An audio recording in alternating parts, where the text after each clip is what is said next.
quick update here on the coronavirus outbreak, the novel corona outbreak, because the numbers, ladies and gentlemen, are startling and worrying. Now, China has come out and said, made a few revelations. The fact is, they say about 8.2% of the total infected are currently cured or better, but the death toll is far higher than what happened with the SARS outbreak in 2003. 40,600 people affected globally is the number. 908 deaths have been reported in China. 3 confirmed cases in Kerala. 6 under home quarantine in Mizoram. 406 Wuhan returnees tested negative. India ranks 17th among the countries at risk, sort of 24, we are at 17th. Let us not create a fear psychosis is what the center has said. Prime Minister Narendra Modi has in fact offered assistance to the Chinese President Xi Jinping that India stands with China in this time of distress. India has cleared the export of medical gear to China. And there are others also, other nations who are stepping up, people, voluntary organizations stepping up to try and help the people who are stuck there. Even as many other students have reached out saying that we need help. There is a cruise ship on which currently on board, there are Indians on board who have reached out to Prime Minister Narendra Modi. But going across to Dr. Raghu Pillarisetti, Padma Shri awardee with us from Hyderabad. Good evening, Dr. Raghu. Let me first ask you, what is your reading of the novel coronavirus? And how serious do you believe is this problem? Is it now under control and is it on the wane? Or do we believe that we still have a threat with the novel corona? The novel coronavirus has now been declared as a public health emergency by the World Health Organization. So it is a major problem. And as you rightly pointed out, 45 days ago, this new virus has emerged and it has affected more than 45,000 people in mainland China alone. And it has spread to 25 countries.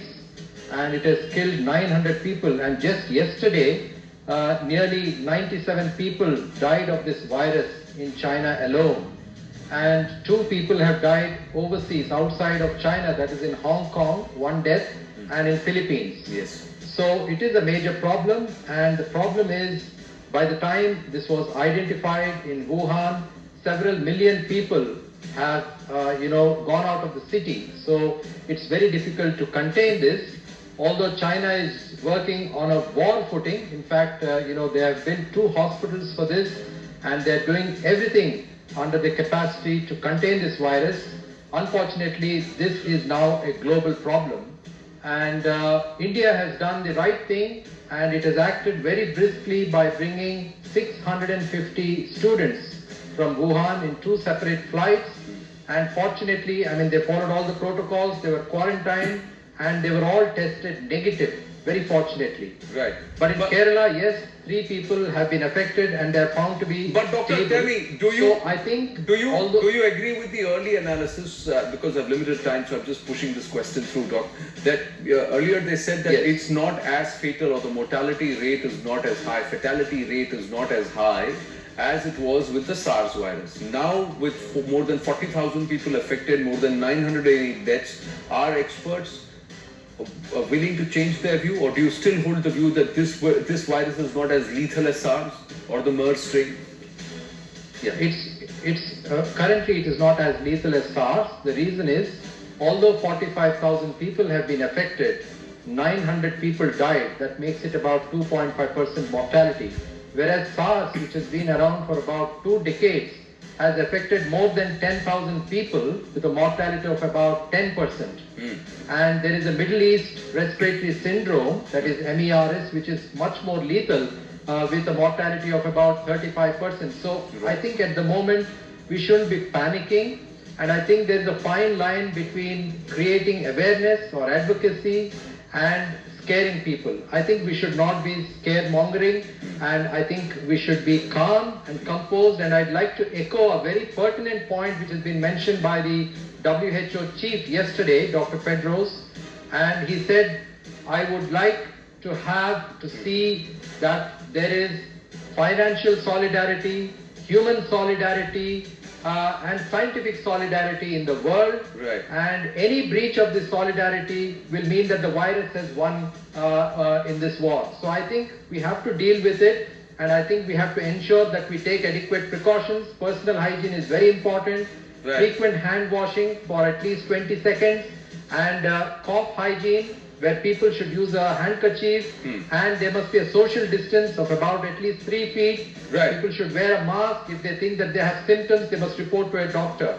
And if they are isolated, they should not feel, that they are being A few discriminated. questions as a protect them and others around. Well, Dr. Raghu, as more and more research is undertaken and there is a cure that is found, there are some questions that remain. How is it that a virus strain which is zoonistic in nature, that is, it's there in animals, found itself transferred to humans, and all of a sudden, and how did the human-to-human transfer happen to such a level that more than 40,000 people the world over are infected?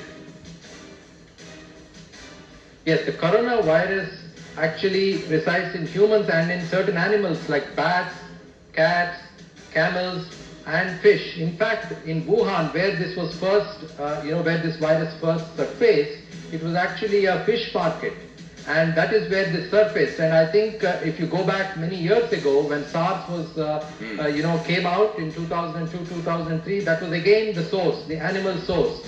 So it is from there that it has been spreading, and it is by droplet infection. And as people travel world over, it is just spreading that way. Well, Dr. Raghu Pillarisetti, thank you very much for taking the time out. This virus, I think the important point... Right, okay, please complete. Yeah, I just want to make a point here about this virus is, because it is so new, we still don't know two things. Right. How fast it can spread from one person to another person. Right. And if a person has been infected, how many people will develop life-threatening disease? We still don't know. Right. And it's going to take some time before we can develop a vaccine. Well, one thing we know is that the virus does stay latent for at least 2 weeks before it starts manifesting itself and the early symptoms are seen. But thank you very much, Dr. Raghu Pillarisetti, for taking time out and talking to us. We'll try and connect with you again through the course of our continuously following the developments around the novel coronavirus. We take a very, very short break. Stay tuned, ladies and gentlemen.